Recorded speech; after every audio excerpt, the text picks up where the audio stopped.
Recording Pak, Oke, silakan Pak Diki. silakan Pak Vicky. Ya, makasih Pak Diki. Profil slide profilnya nanti saya akan. Iya, nah ini yang belum kenal Pak Diki. Pak Diki ini adalah nama panjangnya Deki Van Sloby ya. Jadi Pak Diki ini adalah Head of R&D yang berdomisili di TPFX Bandung. Nah, Pak Diki ini experience-nya sejak tahun 2002 di bidang industri forex ini. Dia juga spesialis di technical analysis dan dia juga punya satu trading system yang beliau beri nama VS 1591. Nah, mungkin nanti kalau ada yang ingin bertanya lebih detail tentang trading sistemnya ini mungkin bisa japri langsung aja kepada Iki ya. Beliau juga ada kreator market skenario di YouTube. Channel YouTube beliau ini adalah namanya Rahasia Keuntungan. Jadi untuk teman-teman semua yang ingin melihat channel YouTube-nya Pak Diki bisa langsung di subscribe aja di Rahasia Keuntungan. Nah, beliau juga adalah Speaker of Digital Financial Literally di Kementerian Kominfo Republik Indonesia. Jadi ini profilnya Pak Diki. Beliau juga yang tadi sudah saya jelaskan Head of R&D di TPFX Indonesia. Nah, kurang lebih seperti ini profilnya Pak Deki. Nah, mungkin untuk mempersingkat waktu, materi advance si pagi hari ini tentang indikator RSI dan ADX ya, Pak Deki ya. Kurang lebih Betul, dua indikator ini yang akan dibahas ya. betul. Nah, oke. Untuk mempersingkat waktu, silakan Pak Deki waktu dan tempatnya saya persilakan karena ini udah ada infocus juga, semua teman-teman udah bisa melihatnya juga. Silakan di share screen, monggo Pak Deki. Oke, share screen-nya sudah tampak Pak Vicky ya. Iya. Oke, baik. Terima kasih Pak Vicky. Selamat pagi teman-teman di Palembang. Apa kabar semua? Baik ya. Oke, Assalamualaikum warahmatullahi wabarakatuh. Salam sejahtera, Om Swastiastu, Namo Buddhaya, dan salam kebajikan. Oke, di kesempatan ngopi atau ngobrol pintar kali ini untuk sesi di Palembang, kita akan membahas bagaimana the secret behind RSI dan juga ADX. Karena banyak sekali teman-teman sales ini mereka tidak mengetahui bagaimana blueprint daripada RSI dan juga ADX sesuai dengan yang disampaikan oleh penemunya. Oke, kita langsung membahas satu persatu. Dalam indikator tools, di sini kita harus mulai bisa membedakan, mengelompokkan antara eh, masing-masing kategori daripada indikator yang ada di MetaTrader. Di sini ada kelompok yang masuk dalam kelompok trend, ada yang disebut dengan Average Directional Movement Index atau dikenal dengan ADX. Bollinger Band ini masuk di kelompok tren, lalu kemudian Ichimoku Kinko-hyo, Moving Average, dan Parabolic SAR. Oke, nah terkait dengan Parabolic SAR, teman-teman sales ada yang tahu nggak SAR itu singkatan apa?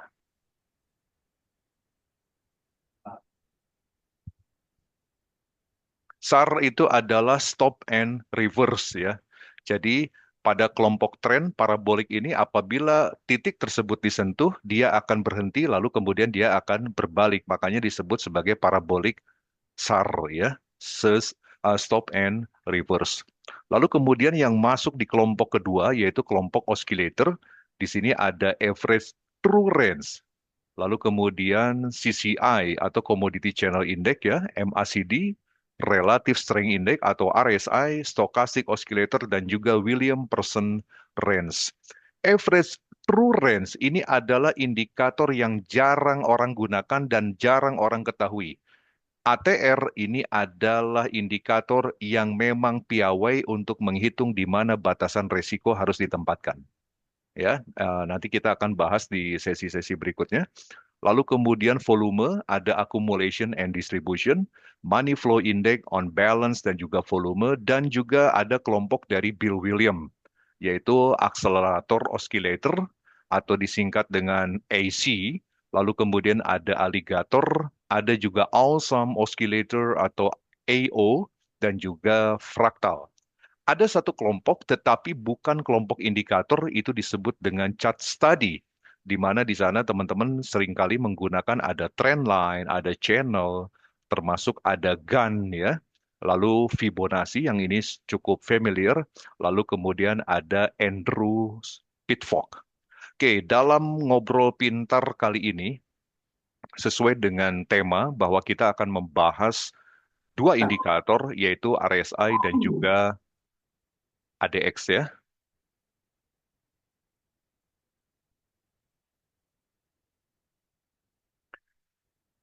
J. Wallace Wilder Jr. ini lahir di Amerika Serikat tahun 1935. Ini adalah seorang insinyur mesin, seorang technical analysis yang dikenal luas karena kontribusinya dalam bidang technical analysis di pasar keuangan yang banyak digunakan oleh hampir seluruh trader yang ada di dunia.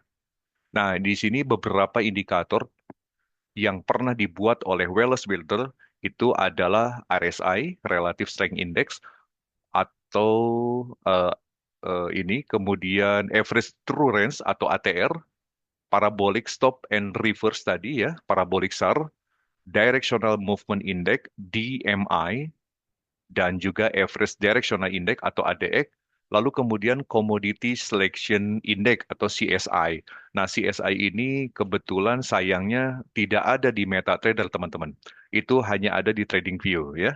Lalu kemudian selain itu, Wallace Wirtel juga seorang penulis New Concept in Technical Trading System. Itu dirilis tahun 1978. Teman-teman bisa googling ya, mencari buku yang ditulis oleh si Wallace Wirtel ini. Ini bagus sekali kalau teman-teman ingin menambah literasi. Jadi memang tujuan daripada ngopi atau ngobrol pintar ini adalah bagaimana kita bisa meningkatkan finansial literasi kita. Bagaimana kemampuan kita dalam memahami daripada suatu indikator dan tentunya ini diharapkan akan memudahkan teman-teman untuk getting client ya, untuk mendapatkan margin menjadi satu nilai yang positif ya ketika teman-teman itu sedang bertemu dengan nasabah. Baik, Relative Strength Index atau RSI ini adalah indikator untuk mengukur relativitas harga dalam suatu periode tertentu, serta mengidentifikasi apakah harga tengah berada dalam kondisi overbought, jenuh beli, atau oversold, jenuh jual. Baik, saya akan mengajak teman-teman untuk langsung melihat di layar grafik.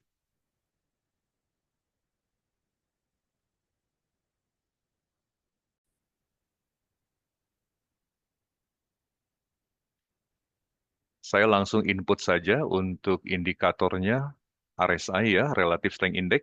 Di sini teman-teman menggunakan periode yang default, yaitu periode 14 dengan apply-nya close, warnanya bebas, lalu kemudian levelnya 80-20. Di sini saya oke kan. Oke, saya akan mengajak teman-teman untuk melihat di 1 tahun ke belakang ya, 2024 awal nih. Kita lihat. Nah, di sini 2024 awal. Oke, teman-teman, banyak yang menginformasikan kepada kita atau ketika kita belajar dengan kawan kita, dengan teman-teman kita, atau ketika kita masuk di suatu komunitas, mereka selalu mengatakan seperti ini, apabila sudah di level 80 di sini Anda sell. Begitu ya. Nah, ketika sudah di level 20 di sini, ini level 20, kita disarankan untuk melakukan buy. Betul nggak banyak yang bilang begini? Banyak sekali yang bilang seperti ini ya. Oke, pertanyaannya, eh, apakah ini betul? Jawabannya betul karena memang salah satu indikasi daripada RSI adalah untuk mengidentifikasi di mana titik jenuh tersebut. Tetapi walaupun ini betul, secara blueprint ini kurang tepat, teman-teman. Kita lihat di sini. Fungsi daripada RSI adalah seperti ini. Saya coba perbesar di sini. Sebelum saya perbesar, kita lihat dulu sini. Di sini sudah masuk level 80. Oke, sesuai dengan informasi dari kawan kita atau yang mengenalkan kita tentang RSI, berarti di sini adalah area jual, betul nggak teman-teman? Karena dia sudah berada di level 80. Oke, apa yang terjadi ketika kita sell di sini? Sell, sell, sell lama tinggal. Harganya malah ke atas ya. Padahal sebetulnya sesuai dengan informasi RSI itu sudah berada di level 80. Sesuai dengan blueprint dari Wallace Wilder, saya ingin mengajak teman-teman untuk memahami lebih detail informasi RSI adalah seperti ini. Oke, saya coba perbesar sini supaya lebih jelas.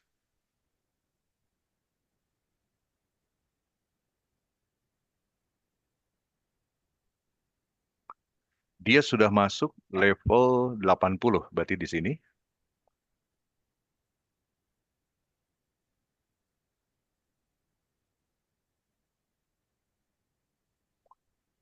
Apabila garis RSI itu sudah menyentuh level 80, maka itu harga akan berpotensi terjadinya suatu koreksi. Itu betul. Makanya kenapa banyak orang bilang, oh setelah 80 sell. Tetapi mohon dipahami oleh kawan-kawan bahwa jangan pernah menyamakan RSI dengan stochastic oscillator. Ini sesuatu yang berbeda. Ya, betul. Ketika sudah menyentuh level 80, dia terjadi satu koreksi tekanan. Di sini kurang lebih sekitar 24 poin ya. 24 poin ini lumayan kalau kita sell. Ini posisinya betul. Tetapi fungsi daripada RSI sesuai dengan blueprintnya, dia apabila menyentuh level 80 di sini, dia akan membentuk harga yang jauh lebih tinggi daripada harga sebelumnya. Bisa dilihat oleh teman-teman. Karena RSI dia mencari titik keseimbangan. Jadi Wallace Wilder meng-create indikator ini adalah untuk mencari satu titik keseimbangan. Apabila terjadi level 80, maka itu dalam posisi imbalance. Dia harus menyeimbangkan. Maka apabila berhasil disentuh level 80, dia akan terkoreksi sedikit, lalu kemudian dia akan membentuk harga yang jauh lebih tinggi. Artinya, make a new high level. Dan teman-teman bisa lihat sendiri di sini. Oke, saya kasih tanda di sini.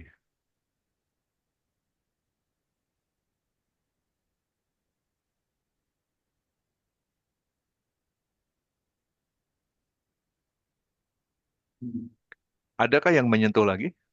Ini menyentuh nggak? 80,3. Oke, berarti artinya melewati daripada si level 80. Kita tandai lagi.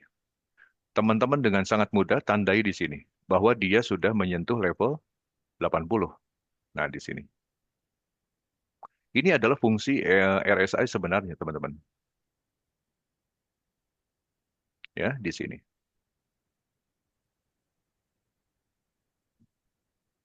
Apa yang terjadi? Dia terkoreksi. Ketika setelah menyentuh level 80, harga akan terkoreksi, tetapi setelah itu dia akan membentuk harga yang jauh lebih tinggi dari harga tinggi sebelumnya. Bisa dilihat oleh teman-teman, di sini koreksi, lalu kemudian dia membentuk new high level. Dia membentuk harga tinggi. Itu adalah blueprint dari Wallace Wilder tentang RSI. Lalu kemudian kita lihat harga bergerak, kita lihat apakah ada yang menyentuh lagi. Di sini terjadi ada yang menyentuh ya. Oke, saya tandai lagi di sini berarti. Ini terjadi pada tanggal 20 Mei 2024. Dia berhasil menyentuh level 80%. Dan sesuai dengan blueprintnya, dia akan terkoreksi. Tetapi setelah terkoreksi, dia akan membentuk harga yang jauh lebih tinggi daripada harga ini. Ya, kita sama-sama lihat. Oke, dia terkoreksi.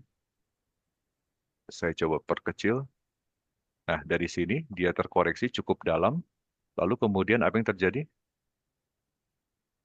Dia membentuk harga yang jauh lebih tinggi. dari harga tinggi sebelumnya. Kita lihat lagi di sini menyentuh lagi level 80 pada tanggal 17 Juli 2024. Oke, dia akan terkoreksi sesuai dengan blueprintnya. Lalu kemudian kita perhatikan,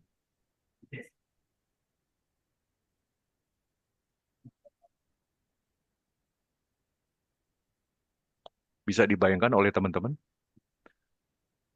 sesuatu yang tadinya tidak mungkin dia akan membentuk harga lebih tinggi, seolah-olah ini sudah merupakan high level, tetapi dia kemudian membentuk harga yang jauh lebih tinggi. Ya, bisa diperhatikan oleh teman-teman dan kembali menyentuh level 80% di sini.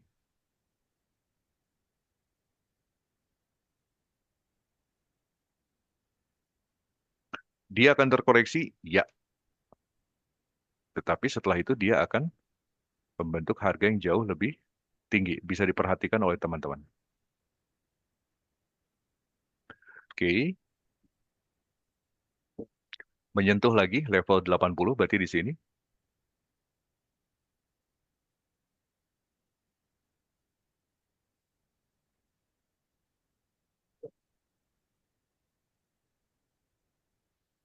Lalu kemudian harga terkoreksi, jelas dia terkoreksi ke bawah dan dia membentuk harga yang jauh lebih tinggi lagi. Bayangkan, ini harga membentuk tingginya dari sejak koreksi 85 poin. Lumayan ya untuk apabila kita bertransaksi dengan menggunakan satu lot.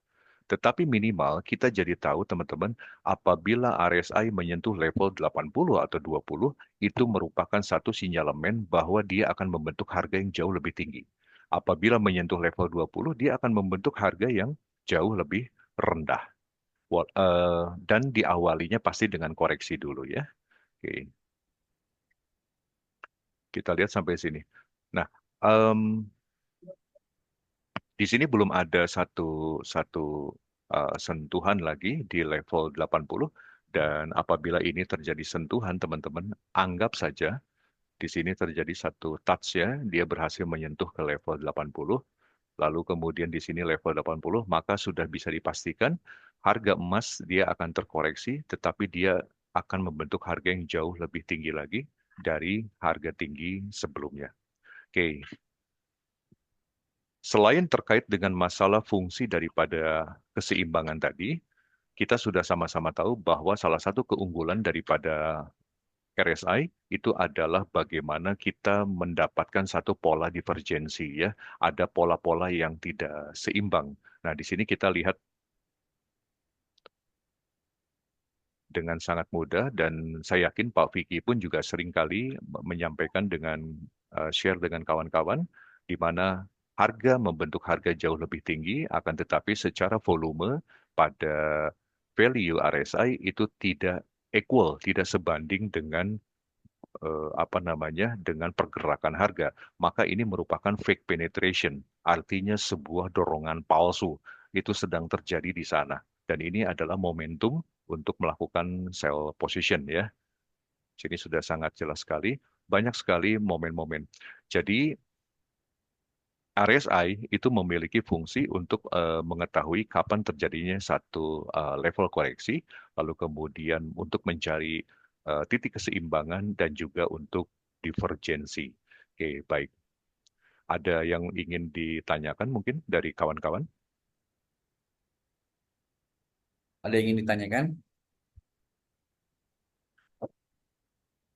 Kayaknya belum Pak Deki. Belum, baik. Oke, saya kembali ke slide.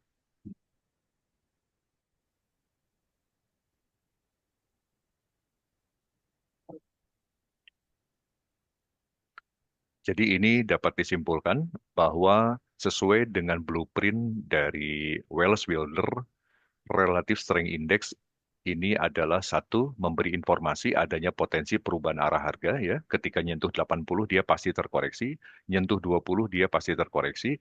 Lalu yang kedua mencari titik keseimbangan harga yang tadi ya, ketika disentuh level 80 setelah terkoreksi dia akan membentuk harga yang jauh lebih tinggi.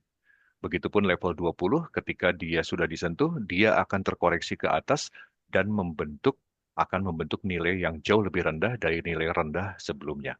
Dan yang ketiga adalah memberikan konfirmasi adanya divergent sinyal. Informasi seperti ini, teman-teman, sampaikan kepada nasabah pada saat Anda melakukan prospecting. Kuncinya satu, cerdaskan nasabah Anda. Beritahukan nasabah Anda sebaik mungkin informasi-informasi ini. Kenapa? Karena itu yang akan memudahkan kita untuk mendapatkan nasabah. Bahkan bukan hanya nasabah kecil, nasabah kakap pun akan mudah kita dapatkan. Dengan kita memberikan literasi kepada nasabah dengan sangat baik, maka apapun yang terjadi pada akun nasabah, believe it or not, nasabah tidak akan pernah komplain kepada kita. Dia dengan sadar apakah itu tengah terjadi cut loss atau terjadi auto cut ataupun bahkan terjadi call margin, nasabah dengan sendirinya dia akan melakukan top up. Maka tempatkanlah kita sebagai seorang financial consultant yang profesional, ya. Betul-betul bukan hanya sekedar memarketingi saja, tetapi kita memang bisa memberikan satu edukasi yang baik kepada nasabah. Jadi kuncinya satu, teman-teman, berikanlah nasabah kita informasi yang benar, informasi yang baik, dan cerdaskanlah nasabah. Itu akan memudahkan kita untuk getting margin. Ya, ini terkait dengan masalah relatif strength index. Kita kembali ke slide sebelumnya. Yang kedua adalah average directional movement index. Ini adalah indikator untuk mengevaluasi kekuatan tren di market. Ini juga memang di-create oleh Welles Wilder, ya. Kita langsung lihat pada slide berikutnya.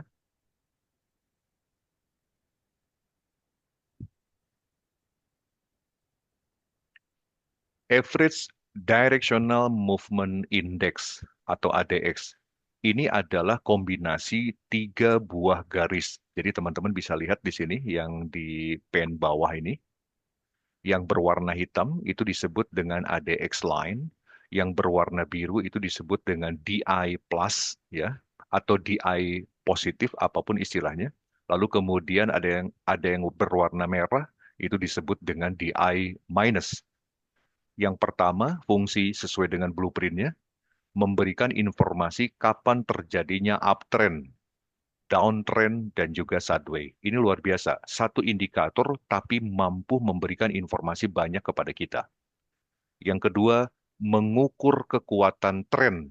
Apakah tren bullish atau tren bearish pada saat itu merupakan strong trend, tren yang kuat, atau weak trend, tren yang lemah. Itu juga bisa dapat informasinya dengan ADX ini.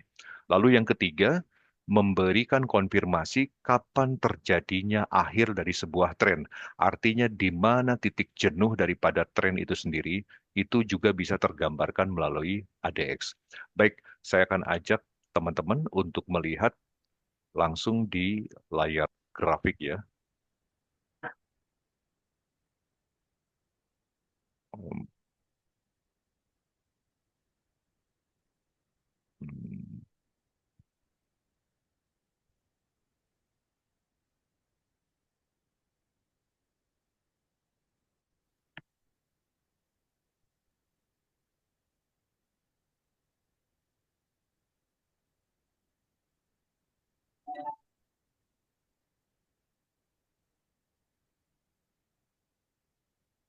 Oke, saya masuk indikator ini masuk di kelompok tren. Nah, ini teman-teman bisa lihat ada average directional movement index ya. Gunakan periode yang default yaitu 14, apply-nya close. Untuk ADX line warnanya hitam, lalu color-nya di sini saya menggunakan biru dan merah ini. Levelnya ada 4 teman-teman. Ini level 20, deskripsinya adalah konsolidasi. Level 25 ini adalah tren, level 40 adalah jenuh, dan level 60 sangat jenuh. Oke, saya oke kan ya? Kita sama-sama perhatikan di sini. Sepintas orang kadang juga bingung teman-teman, ini sebetulnya indikator apa ya? Nasabah apalagi jarang sekali memanfaatkan daripada indikator ini. Oke, saya ingin menjelaskan kepada teman-teman, saya coba hilangkan dulu ADX lainnya ya. Saya buang dulu, saya menyisakan dua garis seperti ini. Nah, seperti ini. Kalau teman-teman bertransaksi memanfaatkan garis moving average, saya yakin teman-teman di Palembang itu pernah pernah melakukan ya. Biasanya kan umumnya apabila terjadi perpotongan ke atas, Anda melakukan buy, begitu ya. Perpotongan ke bawah, cross down, Anda melakukan sell.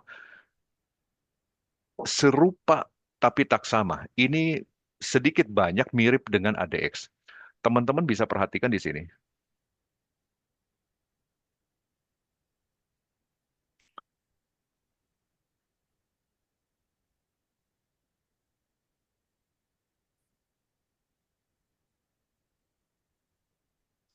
Apabila di I plus, garis yang berwarna biru ini, ya,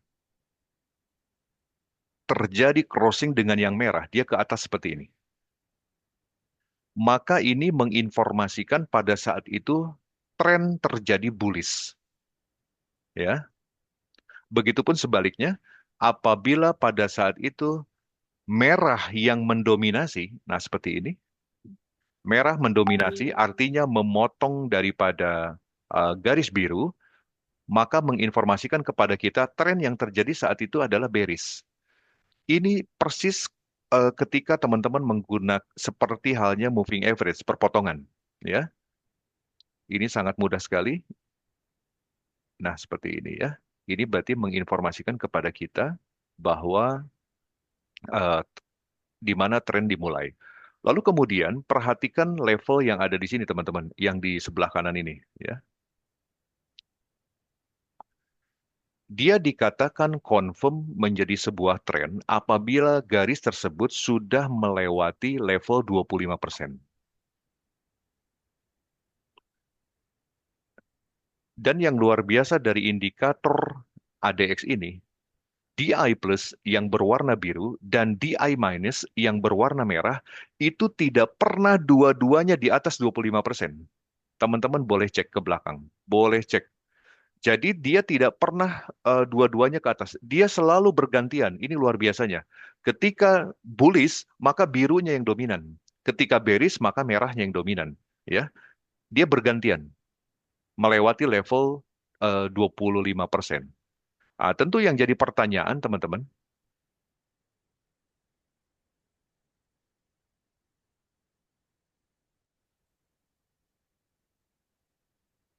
kalau memang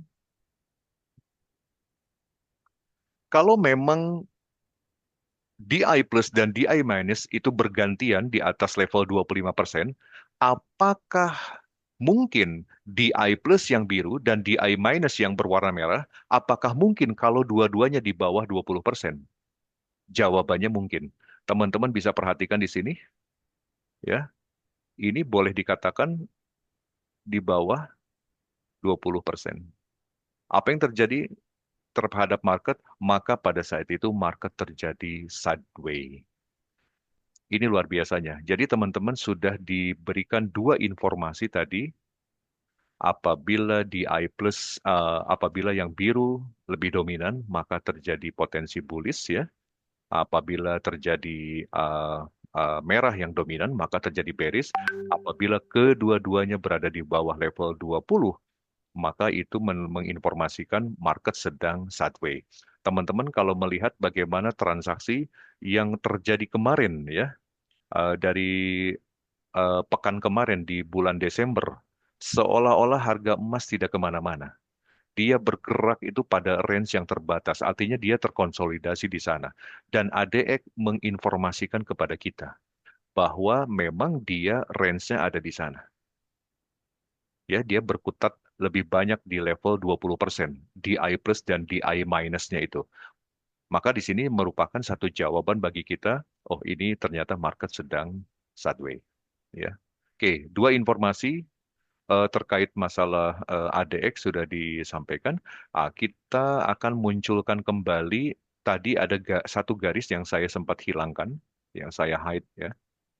Ini ADX line. Nah, ini saya okekan seperti ini. Oke, teman-teman. Di sini kita sama-sama perhatikan.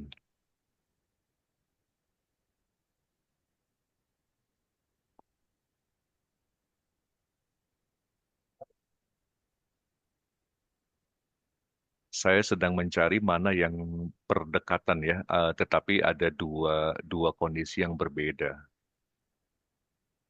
Oke, mohon tunggu.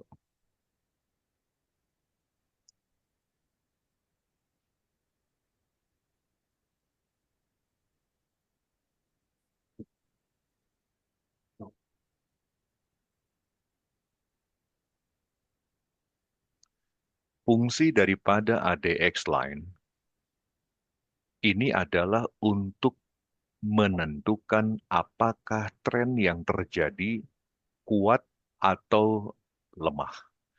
Kita lihat teman-teman di sini. Di sini,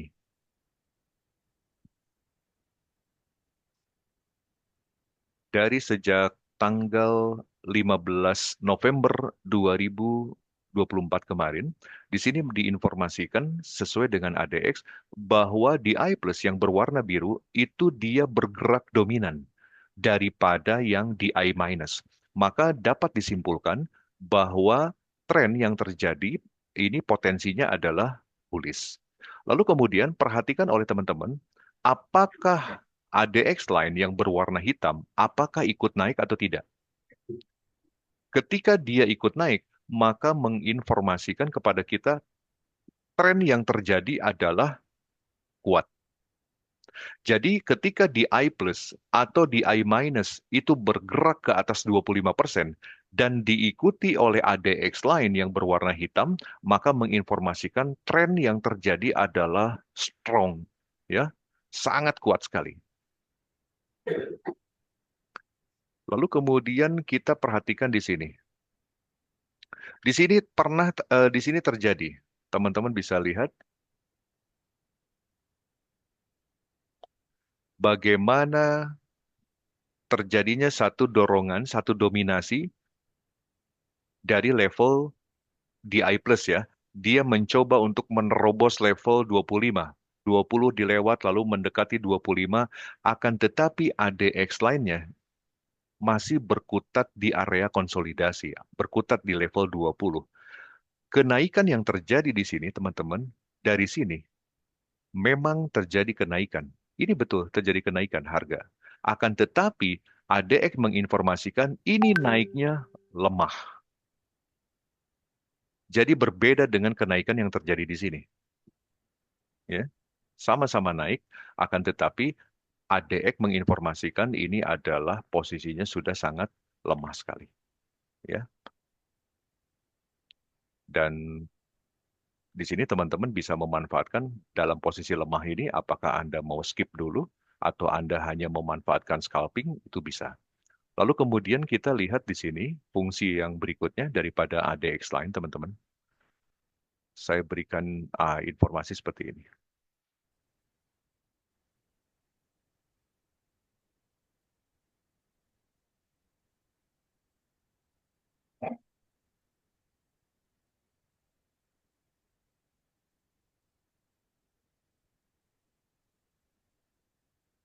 Pada saat terjadinya sebuah tren, dia bergerak sini. Oke, lalu kemudian ini jelas bearish. ADX menginformasikan ini DI minus, artinya yang berwarna merah itu lebih dominan daripada yang biru. Lalu kemudian bersama-sama ADX lainnya pun ikut ke atas, maka di situ penurunannya adalah kuat. Lalu kemudian perhatikan oleh teman-teman, dia berhasil menyentuh level 40 di sini, ADX lainnya. Lalu kemudian terakhir dia menyentuh level 60. Ini menginformasikan kepada kita bahwa penurunan sudah selesai. ADX menginformasikan ini sudah jenuh. Artinya tidak mungkin harga mau turun, mau bablas kemana juga. ADX sudah menginformasikan bahwa ini sudah jenuh dan berpotensi terjadinya pembalikan arah harga. Ya, nah, teman-teman di sini bisa perhatikan yang lain-lainnya. Di sini juga udah menyentuh level 60 ya. Sini 60, dia sudah kenaikannya sudah rasanya sudah selesai ya, dia akan balik. Ketika dia turun ke bawah seperti ini teman-teman. ADX pun menginformasikan bahwa di sini sudah nyentuh 60. Dia sudah jenuh nih dari naik lalu kemudian dia turun. Jadi dengan menggunakan ADX ini, teman-teman itu sangat mudah sekali untuk mengidentifikasi kapan market sedang tren, kapan sedang terjadi sideways, apakah tren yang terjadi itu strong atau weak ya. Lalu kemudian teman-teman juga bisa mengetahui kapan ini market jenuh atau memang tren itu masih berlangsung. Lalu kemudian kita lihat yang paling terbaru berarti di yang di sini. Oke, kalau dilihat pergerakan harga emas saat ini, apa yang terjadi? Mana yang lebih dominan? Apakah DI plus atau DI minus? Maka jawabannya jelas DI plus yang lebih dominan. Kita lihat di sini. Nah, dari sini, ini DI plusnya dominan bahwa eh, harga itu bergerak bullish ya. Lalu kemudian diikuti oleh ADX lainnya.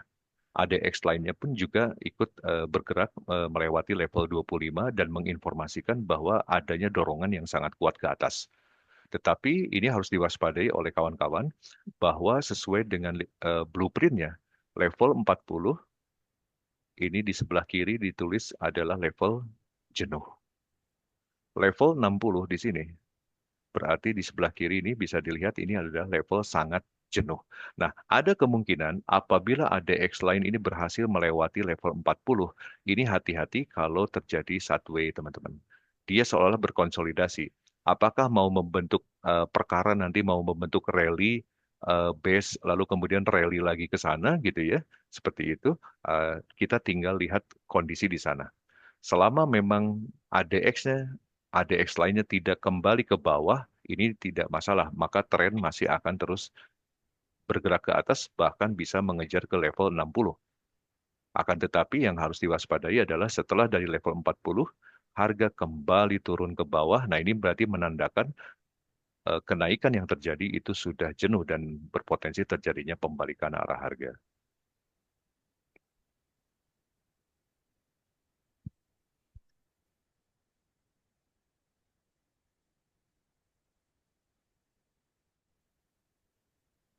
Oke, baik. Teman. Mungkin ada yang ingin ditanyakan, silakan. Ya, ada yang mau ditanyain teman-teman? Saya izin minum Pak Vicky ya, teman-teman. Ya, silakan Pak Diki. Tanya lagi, Pak. Ya, silakan.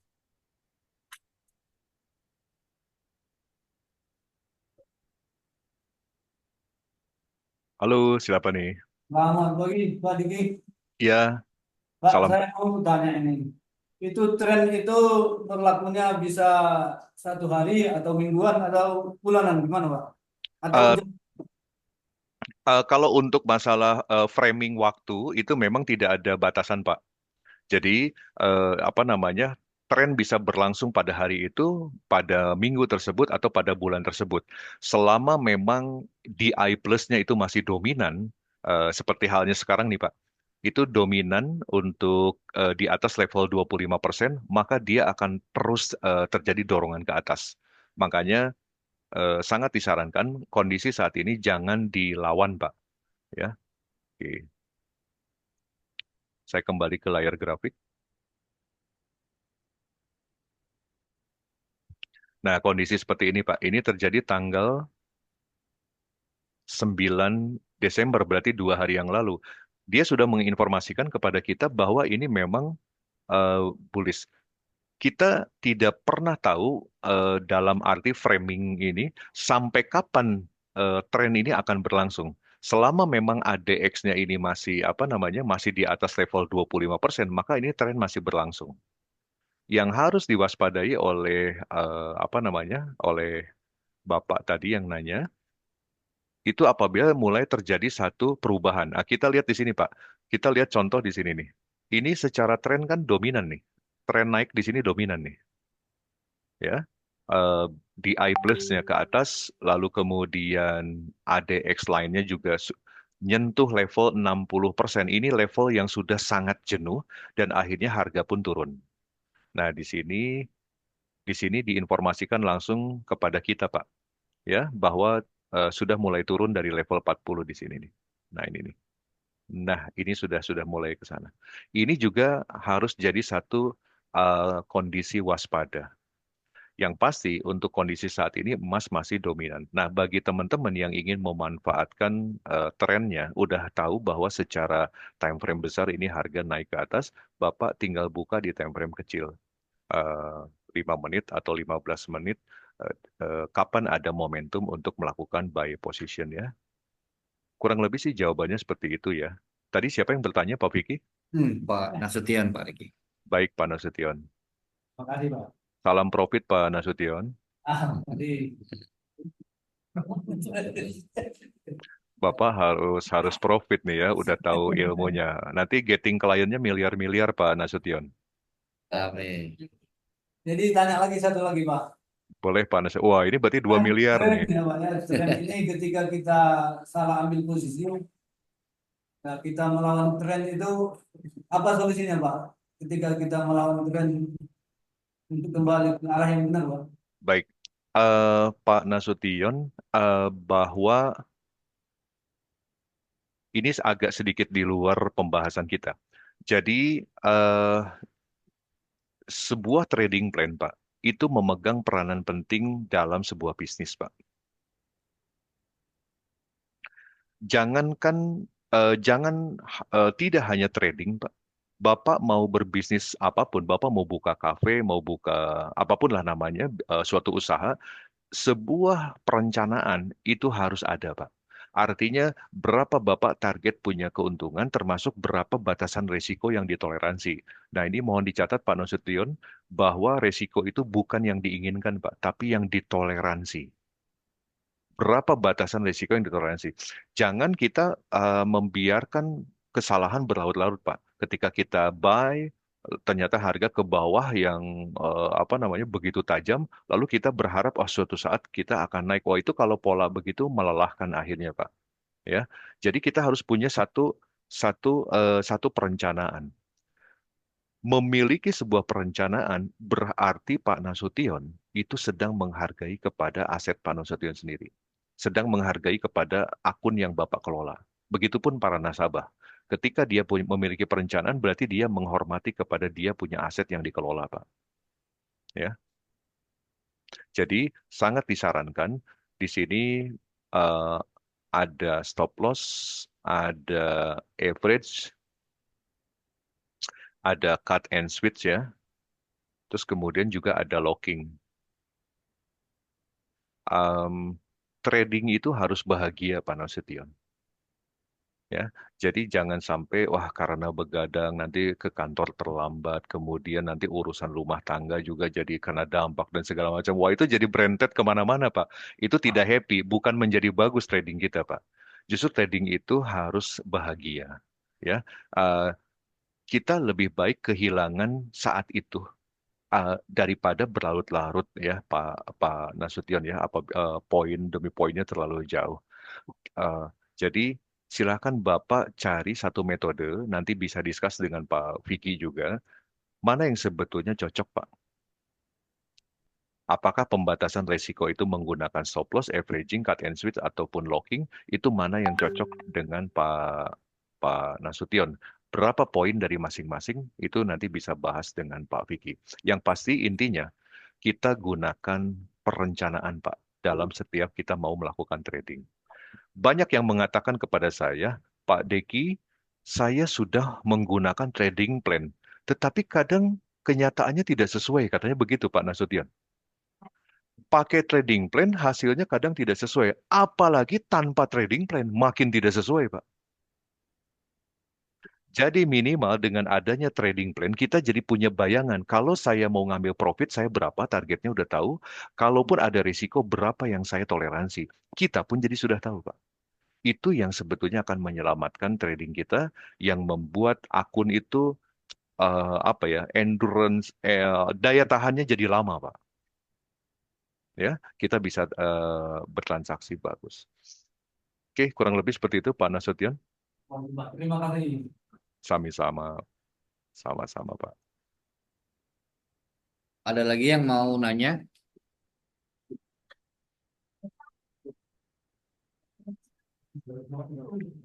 Gak ada lagi yang mau nanya? Kayaknya nggak ada lagi pertanyaan Pak Deki. Baik, tidak ada lagi pertanyaan. Oke, teman-teman, saya ingin memperkenalkan kepada teman-teman betapa banyak program yang ada di TPFX. Ya, ini adalah tim Research and Development seluruh Indonesia. Jadi teman-teman di sini apabila ingin mengasah daripada skill kita, kita bisa apa namanya masuk di advance class. Ya, advance class itu adalah sebetulnya kelas kita di Palembang itu berarti akan dikawal oleh Pak Vicky. Di advance class kita bebas karena itu sifatnya internal. Teman-teman bisa berbicara teknikal, fundamental, dan segala macam itu bareng dengan Pak Vicky. Lalu kemudian ada executive class. Eksekutif kelas ini adalah kelas khusus bagi nasabah-nasabah yang ada di TPFX Palembang dengan minimum margin 2.500. Beliau kalau ingin belajar silahkan datang ke kantor. Ya, mau belajar teknikal, mau belajar fundamental, termasuk bagaimana menyusun trading plan atau bagaimana membahas sebuah strategi trading, itu bisa datang ke kantor dan nanti Pak Vicky yang akan menyampaikan di sana. Kalau ada marketing yang berkata, wah, nanti kan Pak Vicky di kelas tuh bareng-bareng dengan nasabahnya. Jangan-jangan nanti sama Pak Vicky janjian lagi tukar-tukar nomor HP katanya si nasabahnya. Wah, jangan-jangan nanti malah ditawari ke broker lain gitu kan oleh Pak Vicky misalnya. Silahkan marketingnya juga ikut di kelas. Karena eksekutif kelas ini berlaku untuk apa namanya, untuk nasabah dan juga untuk marketingnya. Dan teman-teman di seluruh Palembang harus diketahui, research and development ini merupakan sudah mendapatkan instruksi dari CEO kita, Pak Willy Gozali. Ya, jadi memang R&D harus berinteraksi, harus menciptakan engagement dengan para nasabah yang sebetulnya untuk mendukung para sales yang ada. Dan karena dia akan berhubungan dengan nasabah, maka perusahaan pun memberikan satu rambu-rambu bahwa apabila ada R&D yang melanggar, diam-diam di belakang sales itu mencoba untuk menawarkan segala macam, itu konsekuensinya karir, Pak. Konsekuensinya itu SP3, teman-teman. Nggak main-main. Jadi memang di sini kita perlu bekerja sama antara R&D dengan sales. Ya, dan di sini sebuah keberuntungan teman-teman di Palembang itu punya research and development seperti Pak Vicky. Pak Vicky ini orang pengalaman. Pak Vicky ini bagus teman-teman kinerjanya. Jadi menurut saya manfaatkan sebaik mungkin. Ya, maksimalkan baik untuk upgrading diri kita maupun nasabah-nasabah yang mau di-upgrade, manfaatkan sebaik mungkin. Termasuk nanti ada acara apa seminar webinar yang diadakan oleh internal Palembang ataupun oleh nasional, itu silakan manfaatkan dengan sebaik-baiknya ya. Oke, lalu kemudian ini adalah performance dan kita sama-sama tahu bahwa di sini Pak Vicky juga seorang creator di YouTube channel ya. Dan juga TikTok itu namanya Trade Solo. Jadi teman-teman di Palembang tentu sudah pada tahu. Dan juga Pak Vicky ini founder daripada www.tradesolo.com. Ya, jadi silahkan teman-teman untuk melakukan subscribe ya di channel YouTube-nya Pak Vicky, lalu kemudian di TPFX Palembang ya Pak Vicky ya, itu teman-teman subscribe, terus kemudian ada di TPFX Indonesia, dan juga saya pun juga memiliki channel YouTube ya, di sini namanya Rahasia Keuntungan.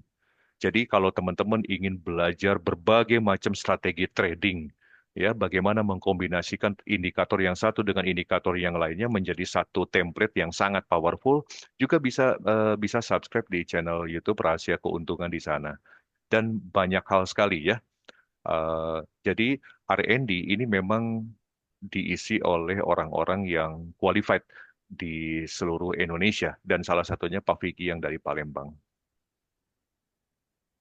Baik, Pak Vicky, kalau memang sudah tidak ada pertanyaan dari teman-teman, mungkin untuk acara ngopi bareng di edisi Desember ini saya cukupkan sampai di sini dan kita akan ketemu di edisi Januari. Berarti kita akan jumpa di tahun depan nih Pak Vicky. Siap. Ya, Oke, Pak dengan Deki. teman-teman Palembang kita akan ketemu lagi di tahun depan tentunya dengan materi yang menarik, materi berbeda yang juga menarik ya tentunya. Oke, untuk itu saya kembalikan kepada Pak Vicky, silakan. Ya, terima kasih untuk Pak Deki atas waktunya ya. Jadi untuk teman-teman di Palembang mungkin yang udah kenal dengan Pak Deki, nanti untuk bulan depan kita akan advance kelas lagi 1 bulan sekali ya Pak Deki ya. Betul. Oke, nah mungkin karena nggak ada lagi yang nanya, uh, untuk advance kelas hari ini cukup sekian. Nanti kita akan berjumpa lagi. Nanti kalau ada sobat-sobat dari Palembang ingin titip pertanyaan, nanti akan saya sampaikan ke Pak Deki lagi. Kurang lebih seperti itu Pak Deki ya. Terima Betul. kasih Pak Deki atas waktunya. Selamat Sama-sama pagi Pak Pak Deki. Vicky. Selamat pagi. Sukses untuk kita semua. Salam profit. Selamat pagi.